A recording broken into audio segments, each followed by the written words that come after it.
Assalamualaikum warahmatullahi wabarakatuh. Waalaikumsalam warahmatullahi wabarakatuh. Saya akan membacakan susunan acara presentasi rencana proyek pada hari ini. Yang pertama, pembukaan. Yang kedua, sambutan kepala sekolah. Yang ketiga, penyampaian program. Yang keempat, lain-lain. Dan yang terakhir, penutup. Marilah kita buka acara pada hari ini dengan bacaan Bismillah.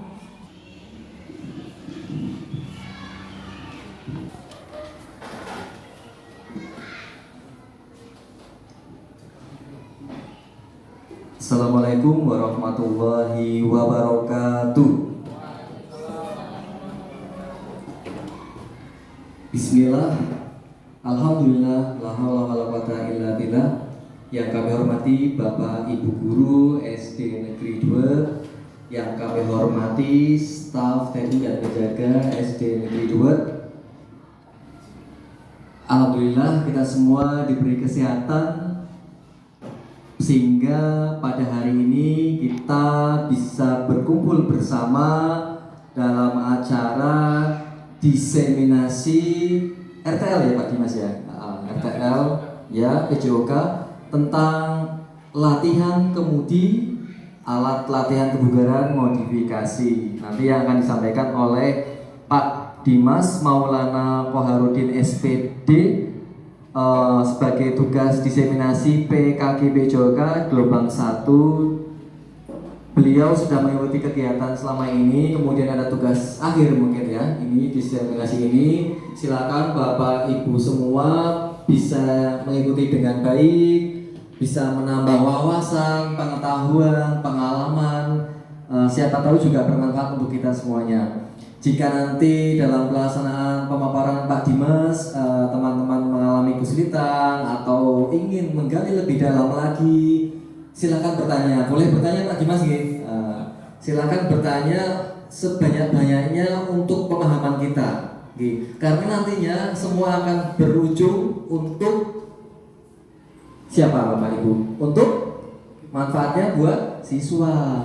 Kita berpusat pada siswa. Nah, dalam hari ini tuh ada Pak Dimas yang akan menyampaikan. Nah, salah satu aset kita ada 7 aset utama. Salah satunya yaitu aset manusia. Nah, Pak Dimas di sini kita gali, kita manfaatkan pengetahuan yang telah diperoleh oleh Pak Dimas. Silakan. Terima kasih Pak Dimas sudah membuat rancangan ya Pak Dimas ya. Nanti silakan dipaparkan, beri manfaat untuk kita semua. Kurang lebihnya itu dari saya. Mohon maaf jika ada kata-kata yang salah. Wassalamualaikum warahmatullahi wabarakatuh.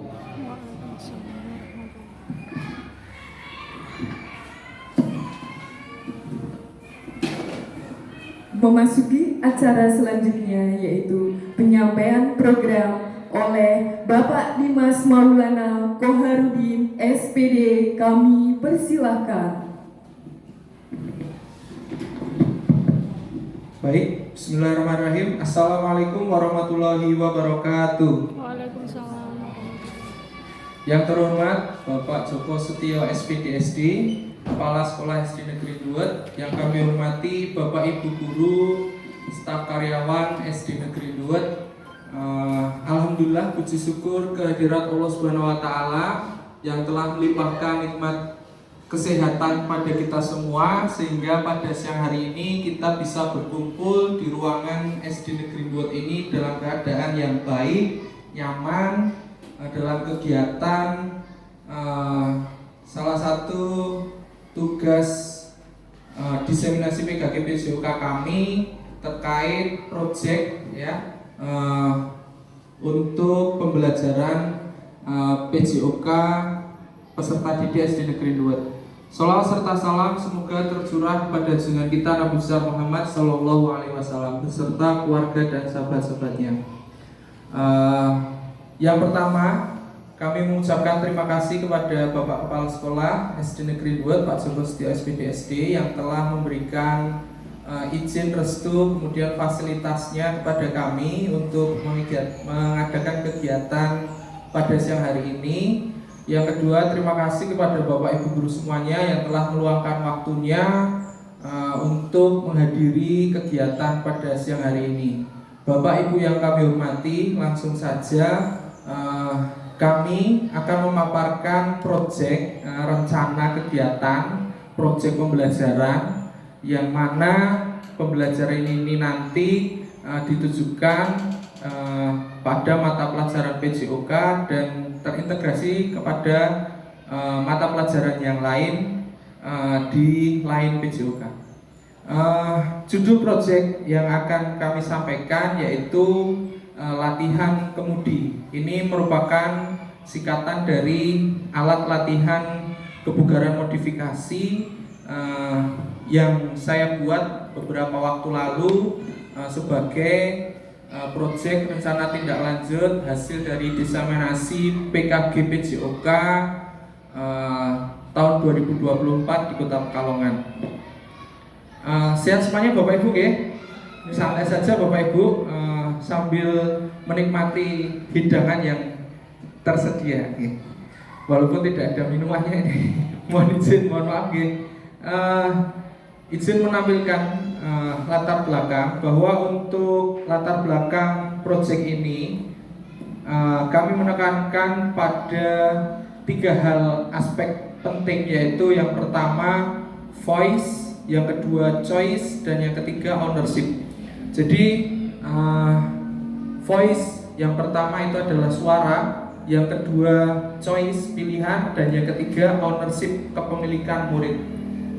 Yang pertama voice dari suara. Suara ini mungkin kami saring, kami jaring dari masukan suara-suara anak terkait pembelajaran PJOK terutama pada materi kebugaran jasmani.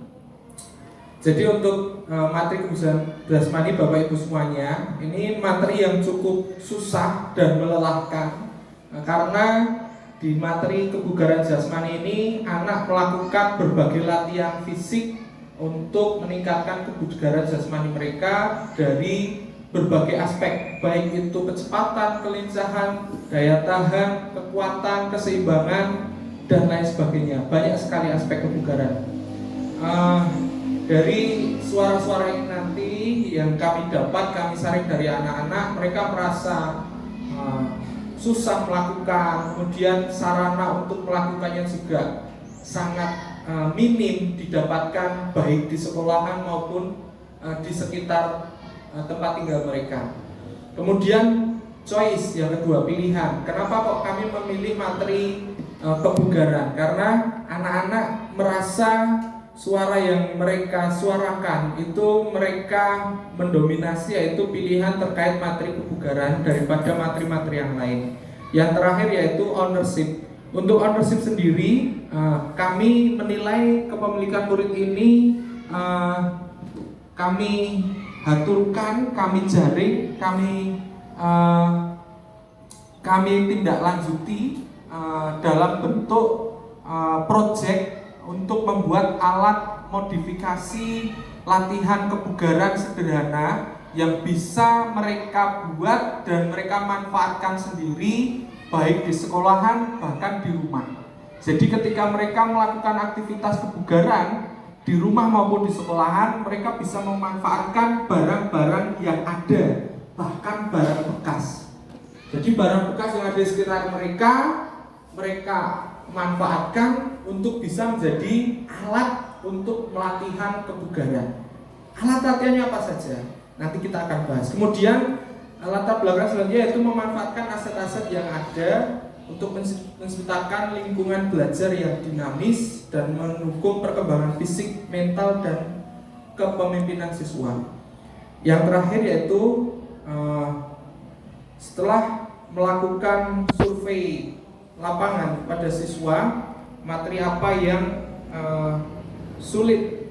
Jadi kalau tadi voice dan choice-nya dari siswa serta kepemilikan ownership dari siswa, maka guru dengan sudah barang tentu memiliki tindak lanjut menjaring kesulitan yang ada dalam pembelajaran PJOK, yaitu dalam pembelajaran kebugaran, kemudian mencoba memberikan stimulus untuk membuat ide pembuatan alat latihan sederhana yang berasal dari barang bekas yang bisa digunakan untuk melatih latihan kebugaran di sekolah maupun di rumah. Begitu Bapak Ibu. Jadi 3 hal Bapak Ibu yang mungkin bisa menjadi catatan utama, yaitu di dalam pembelajaran berbasis pada siswa ini kita harus menempatkan voice, choice, dan ownership siswa untuk bisa menjadi bahan dasar utama kita melaksanakan pembelajaran yang efektif. Kemudian tujuan program untuk memfasilitasi pembelajaran yang berpusat pada peserta didik. Seperti yang sudah saya sampaikan, ketika pembelajaran yang berpusat pada peserta didik, latar belakang yang harus dimunculkan adalah voice, choice, dan ownership, suara, pilihan, dan kepemilikan siswa itu sendiri. Untuk yang kedua, yaitu tujuan programnya adalah meningkatkan kebugaran jasmani. Sudah barang tentu untuk tujuan program ini menjadi penting ketika kebugaran jasmani anak menjadi meningkat. Kemudian yang terakhir yaitu mengembangkan keterampilan teknik dasar siswa dan pengembangan karakter peserta didik. Untuk capaian langkah-langkah dan hasil yang diharapkan, ada banyak capaian dan langkah. Yang pertama, peningkatan daya tahan kardiorespirasi. Yang kedua, keterampilan. Kemudian yang ketiga, partisipasi aktif. Yang keempat, karakter. Kemudian hasil yang diharapkan, yaitu alat tersebut, alat latihan kebugaran modifikasi. Kemudian struktur program dan mitra.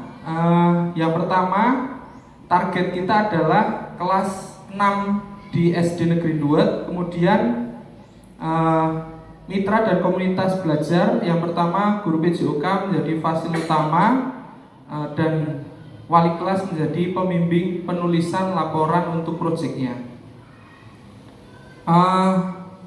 Kapasitas yang dimiliki kelas atau sekolah, barang bekas yang ada di lingkungan sekitar, baik di sekolahan maupun di rumah. Kemudian SDM, siswa, guru, orang tua. Yang terakhir, internet untuk referensi.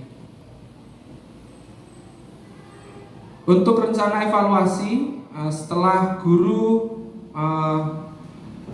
peserta didik, guru kemudian melakukan survei, kita mengumpulkan data baik dari kuesioner, refleksi, dan observasi. Untuk tujuannya untuk menilai efektivitas program dan perkembangan keterampilan peserta didik, yakni terkait dengan kebugaran jasmani. Kemungkinan dan tantangannya, mungkin hal ini menjadi sangat menantang karena mungkin programnya baru, kemudian mungkin ada hal yang kurang menarik karena mereka harus mencari barang-barang bekas dan harus sedikit melakukan intervensi dalam barang bekas tersebut, yaitu mengecat dan sedikit memodifikasi. Untuk solusinya, kami mengadakan kompetisi agar siswa lebih bersemangat untuk membuat alat modifikasinya. Itu yang bisa kami sampaikan untuk alat peraga yang rencana akan kami bagikan atau kami proyekkan kepada siswa. Ada beberapa alat peraga. Yang pertama yakni ada ban bekas atau bambu. Yang pertama bambu, bilah bambu nanti diwarna-warni. Ini untuk latihan agility, kelincahan. Jadi nanti ada beberapa gerak latihan yang bisa dimanfaatkan dari bilah bambu tersebut. Kemudian ada kardus bekas juga diwarna-warni. Ini untuk melatih kekuatan otot kaki juga bisa. melakukan vertical jump, melakukan agility juga bisa, kelincahan juga bisa. Kemudian untuk yang ketiga yaitu ban bekas. Ini sebagai alat untuk latihan step langkah. Kemudian yang terakhir yaitu botol bekas. Botol bekas ini digunakan sebagai pengganti kun untuk batas melakukan aktivitas latihan dari titik A ke titik yang lainnya. Jadi bahan-bahan ini sebenarnya menjadi bahan alat pengganti alat baku. Jadi seperti kun, kemudian ada kun yang tinggi, pendek, kemudian ada balok keseimbangan. Itu sebenarnya ada alat-alat bakunya, tapi sangat mahal dan susah untuk mendapatkannya. Maka dari itu kami berusaha untuk mencoba memodifikasinya dari barang-barang seadanya, dari barang bekas, sehingga tidak mengesampingkan fungsi dari alat utamanya sendiri. Jadi barang-barang bekas ini kami desain modif sedemikian rupa menjadi alat bantu latihan kebugaran yang fungsinya tersebut mirip dengan alat aslinya. Demikian presentasi yang bisa saya sampaikan. Kurang dan lebihnya kami mohon maaf. Apabila ada kekurangan kami mohon masukannya. Kami akhiri. Kalau ada pertanyaan kami sampaikan ke moderator. Wassalamualaikum warahmatullahi wabarakatuh.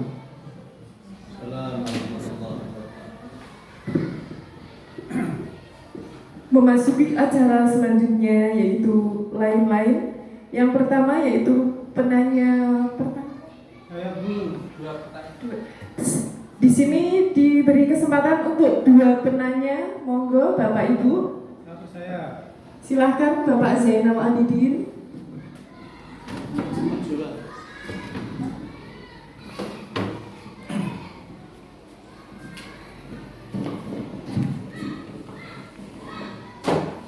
Assalamualaikum warahmatullahi wabarakatuh. Terima kasih waktu yang diberikan kepada saya. Ada satu pertanyaan. Yang pertama yaitu dalam paparan yang sudah ditayangkan oleh Bapak Dimas, sangat bermanfaat bagi pribadi saya sebagai seorang guru.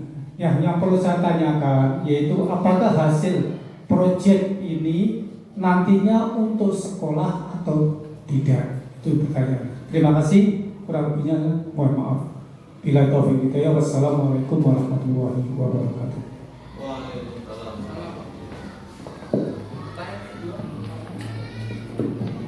Monggo Bapak Ibu kesempatan untuk sekali lagi bertanya.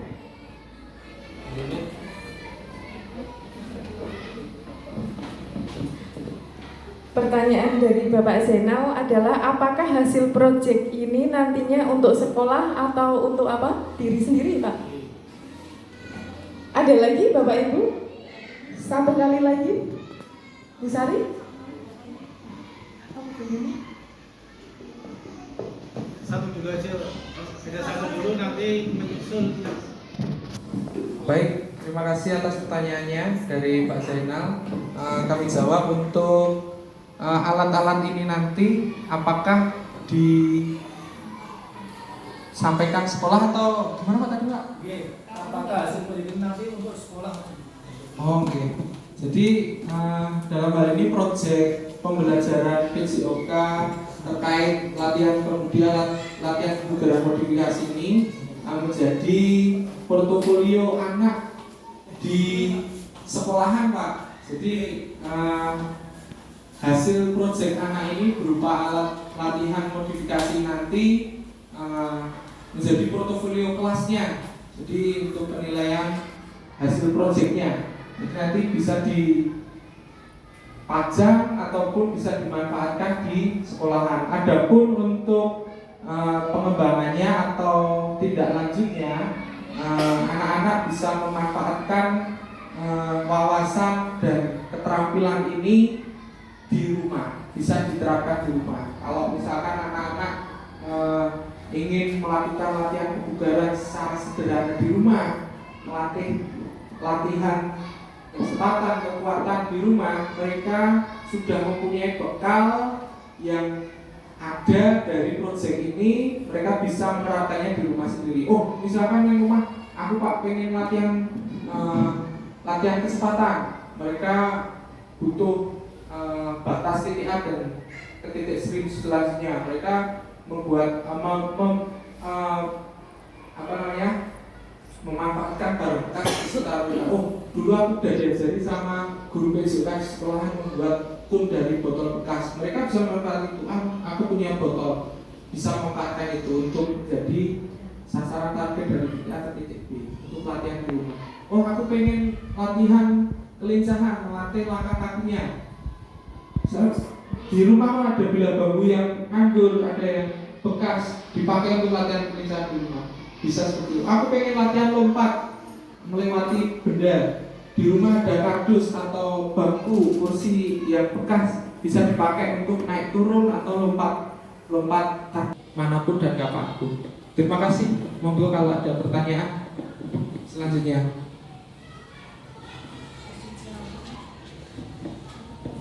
Sebetulnya yang saya tanyakan tadi, lama-lama tadi menggunakan apa, tapi jadi jawaban Mas seperti apa? Seperti botol. Dari Jawa,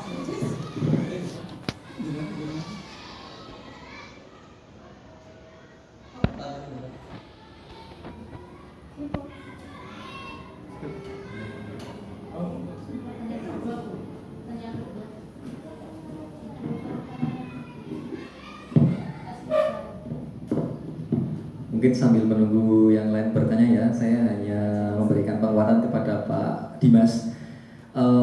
Saya harapkan semoga yang tadi diproyekkan oleh Pak Dimas sangat bermanfaat ya untuk murid-murid kita. Kemudian saya sudah melihat tadi ada yang nampak dari voice, choice, dan ownership. Betul yang dikatakan Pak Dimas bahwa voice tersebut itu intinya adalah semua pelajaran apapun, bukan cuma PJOK. Itu memang kita harus berpusat ada 3 fokus ini. Yang pertama voice. Voice itu suara. Bapak Ibu dalam pelajaran apapun itu ayo kita dengarkan bareng-bareng ide apa dari anak-anak, apa pendapatnya, apa gagasannya. Nah yang kedua itu ada choice. Nah yang kedua itu choice itu memberikan apa ya, kayak kemandirian kepada anak dan motivasi pada anak. Dan dari situ itu anak kan choice, pilihan. Anak-anak itu bisa milih loh, milih mana topik mana yang anak-anak pingin. Mungkin kita refleksi mulai sekarang coba. Anak-anak itu selama ini pingin belajar tentang apa sih, temanya apa gitu, topiknya apa. Ya yang terakhir adalah ownership Bapak Ibu. Betul tadi sudah lengkap yang dikatakan Pak Dimas. Ownership itu kepemilikan. Seperti saya di sini kepala sekolah, kemudian minta ide kepada Bapak Ibu guru. Bapak Ibu guru memberikan umpan balik kepada saya dan saya setuju. Itu justru malah lebih banyak dilaksanakan daripada ide saya sendiri. Itu namanya ownership. Jadi memang betul kita lebih banyak mendengarkan ide-ide dari guru. Biasanya ide guru itu yang sering dilaksanakan karena Bapak Ibu turut terlibat secara fisik. Begitu juga dengan kita sebagai guru terhadap anak. Nah, kita ajak anak-anak itu terlibat melaksanakan, maka tanggung jawabnya akan besar. Itu saja dari saya. Terima kasih. Saya kembalikan kepada moderator.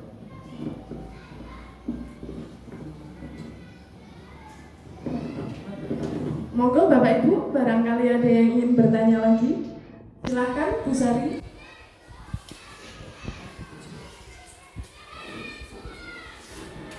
Terima kasih. Saya hanya ingin memberi sedikit tanggapan terkait dengan latihan kemudi atau alat latihan kebugaran motivasi ini.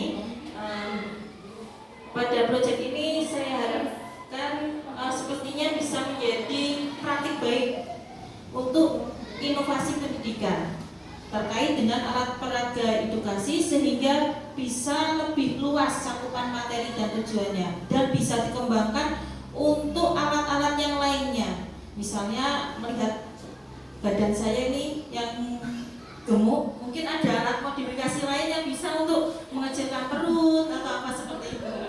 Terima kasih.